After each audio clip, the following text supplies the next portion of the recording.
Quick lesson 2 में आपका स्वागत है। मैं हूं विशाल और आज के वीडियो में हम पढ़ेंगे कि लीनियर इक्वेशन के सॉल्यूशंस को कैसे निकाला जाता है और उनसे ग्राफ किस तरीके से ड्रॉ किए जाते हैं। क्लास 9th में ये कॉन्सेप्ट आपका यूज होता है चैप्टर 4 में और क्लास 10th में ये कॉन्सेप्ट आपका यूज होता है चैप्टर 3 में। तो ये रहा हमारा question, find the solution of given linear equations in two variables and represent it graphically. तो आपको सॉल्यूशंस निकालने हैं और सॉल्यूशंस को आपको क्या करना है, रिप्रेजेंट करना है ग्राफ पेपर में। तो सबसे पहली बात आपको पता होना चाहिए कि सॉल्यूशंस जो होते हैं लीनियर इक्वेशंस के वो इन्फिनाइट सॉल्यूशन होते हैं, मतलब उनकी कोई गिनती नहीं है, बहुत सारे सॉल्यूशंस होते हैं। लेकिन अगर आपको ग्राफ ड्रॉ करना है तो आपको कम से कम 2 सॉल्यूशन चाहिए। आपको 2 सॉल्यूशन तो आपको फाइंड करने ही होंगे। तो पहली इक्वेशन है हमारी x - 3y = 6। इसके सॉल्यूशन निकालने के लिए बॉक्स बना देते हैं। पहले तो एक बॉक्स में आप x और y की वैल्यू लिख देंगे, x y।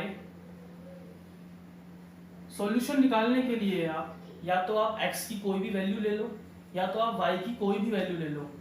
इसमें चलिए x को कुछ मान लेते हैं, कुछ भी जो भी आपका मन करे वो वैल्यूज आप ले सकते हैं। तो देखिए, पुट x = 0।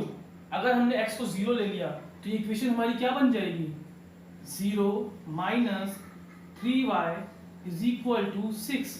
x की जगह पे हमारा 0 आ चुका है। अब -3y = 6, y = 6 अपॉन में -3 एंड -2 इसका आ चुका है। तो इसका मतलब अगर हमारा x 0 होगा तो y हमारा क्या होगा, -2 होगा। ये हमारा पहला सॉल्यूशन आ चुका है। दूसरा सॉल्यूशन आपको निकालना है तो रूल सेम रहेगा, कोई भी x या फिर y को आप चूज करिए और उसकी वैल्यू आप पुट कर दीजिए। देखिए मैं इस बार y को चूज करता हूं, पुट y = 0।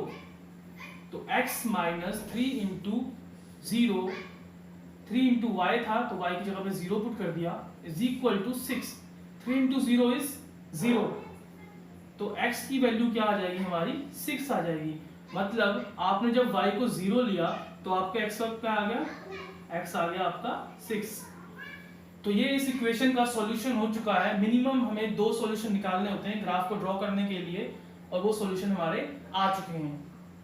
पहली इक्वेशन का सॉल्यूशन निकालने के बाद तो लग रहा है कि सॉल्यूशन निकालना तो बहुत ही ज़्यादा इजी है, मतलब कि आपको सिर्फ x को 0 पुट करना है और y को 0 पुट करना है और आपका सॉल्यूशन आ जाएगा।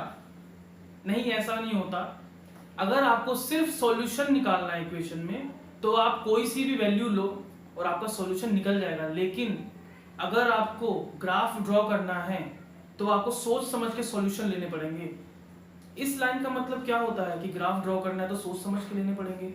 चलिए देखते हैं हमारे सेकंड इक्वेशन में, जिससे आपको पता लगेगा कि सॉल्यूशन काफी ज्यादा सोच समझ के लेने पड़ते हैं ग्राफ बनाने के केस में।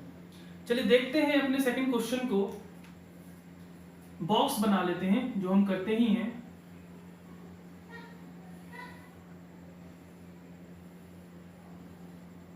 x y, उसके बाद पुट x = 0। मैंने वही किया है जो मैंने फर्स्ट क्वेश्चन में किया था। चलिए देखते हैं क्या काम करता है या नहीं करता। x को 0 लिया तो यहाँ पे क्या आ जाएगा, 0 - 7y = -42। तो हमारा 7y = -42, y = -42 -7 नीचे आ गया और यहाँ पे वैल्यू 6 आ गई। तो हमारा अगर ये x 0 होगा तो हमारे y की वैल्यू क्या आ जाएगी, 6 आ जाएगी। पहले वाले क्वेश्चन की तरह ये हो चुका है और सॉल्यूशन हमारा काफी अच्छा है, जिसे हम ग्राफ में अच्छे से ड्रॉ कर सकते हैं। चलिए देखते हैं, दूसरा सॉल्यूशन निकालते हैं। Put y = 0। अगर मैंने y को 0 पुट कर दिया तो मेरा क्या बन जाएगा, x - 7 × 0 = -42। तो x की वैल्यू क्या आ जाएगी हमारी, -42। सॉल्यूशन तो हमारा आ चुका है, y की वैल्यू 0 आ गई है और x की वैल्यू -42 आ गई है। सॉल्यूशन में कोई प्रॉब्लम नहीं है। प्रॉब्लम ये है कि आप इसे ग्राफ में ड्रॉ नहीं कर पाएंगे। देखिए इसकी रेंज जो है बहुत ही ज़्यादा बड़ी है। -42 का जो ग्राफ बनेगा वो काफ़ी ज़्यादा लंबा बनेगा आपका, और माइनस की वैल्यू आपको पता है x में जो होती है वो इस तरफ होती है, जो काफ़ी ज़्यादा लंबा बन जाएगा, और y में नीचे की तरफ होते हैं वो भी काफ़ी ज़्यादा लंबा बन जाएगा। तो यहाँ पे -42 लेना जो है प्रैक्टिकल नहीं है जिससे आप ग्राफ बना सकें। इसीलिए मैंने आपको कहा था कि जब भी ग्राफ को बनाने के लिए आप सॉल्यूशन निकालेंगे तो आपको थोड़ा बहुत सोचना पड़ेगा सॉल्यूशन के लिए। आउट ऑफ रेंज है पर सॉल्यूशन तो है, इसीलिए मैंने यहाँ पर लिख दिया है x की वैल्यू -42 एंड ये 0। सॉल्यूशन तो है आपका, लेकिन ग्राफ में जो है प्रैक्टिकली काम नहीं आएगा आपका। तो चलिए एक और सॉल्यूशन निकालते हैं जो आपका ग्राफ में काम आ सके। तो हमें x की वैल्यू कुछ पुट करनी है, मैं x की वैल्यू कुछ पुट करना चाहता हूँ तीसरे सॉल्यूशन के लिए।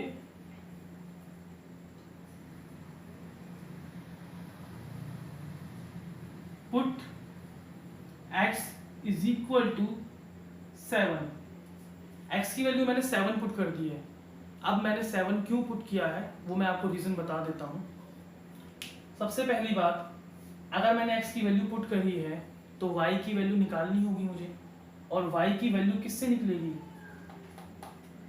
y की वैल्यू निकलनी होगी अगर, तो ये -7 जो है दूसरी तरफ डिवाइड होने चले जाएगा, और -7 एक बार नीचे आया हमारा तो कोई आपका 7 का मल्टीपल ऊपर होना चाहिए जो 7 से कट सके। तो करके देखते हैं इसे, जो मैंने बोला है x की वैल्यू 7 पुट करी मैंने, तो यहाँ पे इक्वेशन बन जाएगी 7 - 7y is equal to -42 -7y is equal to -42, plus का 7 वहां जाएगा तो क्या बन जाएगा? माइनस का 7 बन जाएगा, और आपको पता है -7y इज इक्वल टू ये दोनों क्या होंगे? प्लस होंगे, तो -49।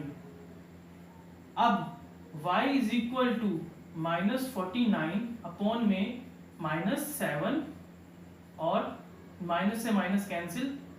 अब ये 7 49 को काट रहा है ना, 49 क्या है? मल्टीपल है किसका? 7 का, मतलब कि 49 7 के टेबल में आता है।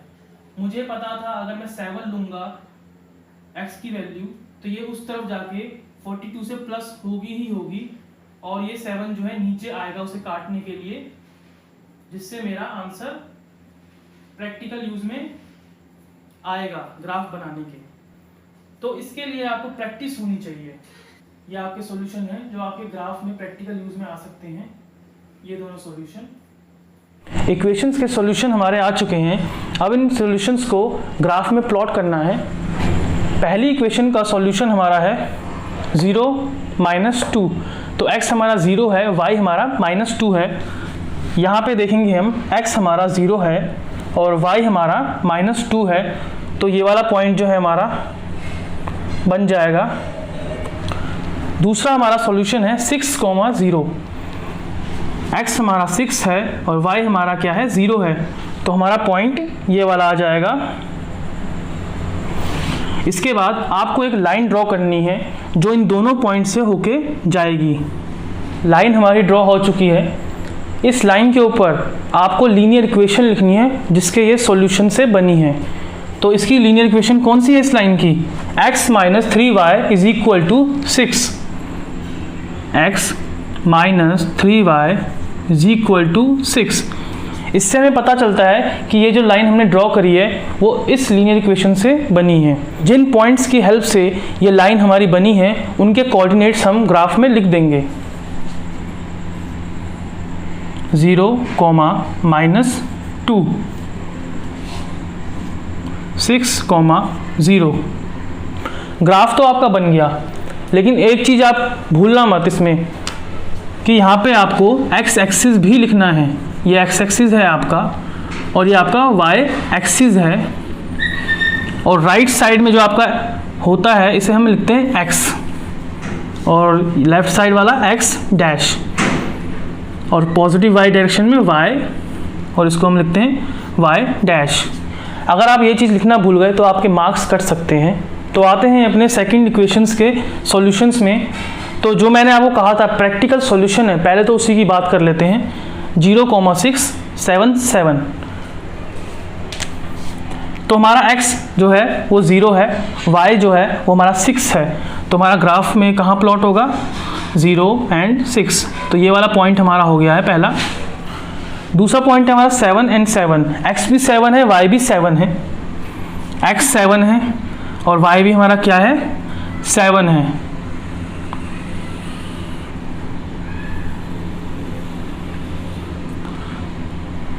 तो ये वाला पॉइंट हो गया आपका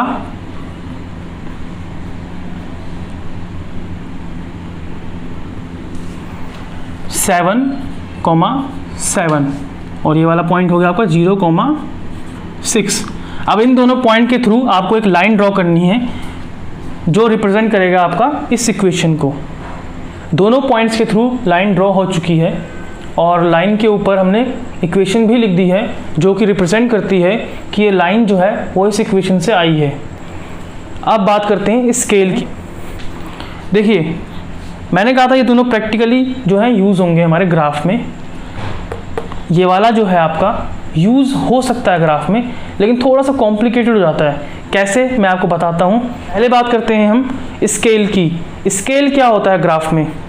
तो जो हमने यहाँ पे ग्राफ बनाया है उसमें मैंने स्केल 1 का इस्तेमाल किया है। मतलब कि हर किसी में जो गैप है आपका वो 1 यूनिट का गैप है। 1 और 0 बीच में गैप कितना है? 1 और 2 गैप 1, क्योंकि ये बढ़ कितना रहा है? एक इंक्रीज हो रहा है सब में, इसीलिए मैं बोलूँगा मैंने स्केल क्या लिया है? 1 यूनिट का स्केल लिया है। लेकिन आप अगर तीसरा सॉल्यूशन का इस्तेमाल करते हैं ग्राफ के लिए जो कि हमारा -42 और 0 है, तो -42 अगर आप स्केल 1 में यूज़ करेंगे तो -42 तो बहुत ही ज़्यादा दूर पहुँच जाता है, जो प्रैक्टिकली यूज़फुल नहीं है स्केल 1 के ग्राफ के लिए। x में -42 आप देख सकते हैं कि -42 कहाँ पहुँच जाएगा। बड़े नंबर्स को अगर आपने ग्राफ में शो करना है तो आपको स्केल बड़ा लेना पड़ेगा। जैसे यहाँ पे -42 है, इसके लिए आपको स्केल 1 से काम नहीं चलेगा, आपको बड़े स्केल लेने पड़ेंगे। जैसे कि 3, 4, 5, 10 भी आप ले सकते हैं। अगर आप स्केल 10 लेते हैं तो यहाँ पे हमारा 1 नहीं आएगा, यहाँ पे 0 के बाद 10 आएगा। फिर उसके बाद 10 का और गैप 20, 30, 40, 50 इस तरीके से स्केल होता है हमारा। अगर आप 5 का स्केल लेते हैं तो हमारा 0 आएगा, उसके बाद 5, फिर 5 का गैप और 10, फिर 5 का और गैप 15। इस तरीके से स्केल हमारे बढ़ते हैं। इस टॉपिक के ऊपर हम और भी टिपिकल क्वेश्चंस की वीडियो लाएंगे, इसलिए चैनल को सब्सक्राइब जरूर करिए और हमारे अगले क्विक लेसन 3 का वेट कीजिए, जिसमें एक और इंटरेस्टिंग बेसिक्स आपका वेट कर रहा है।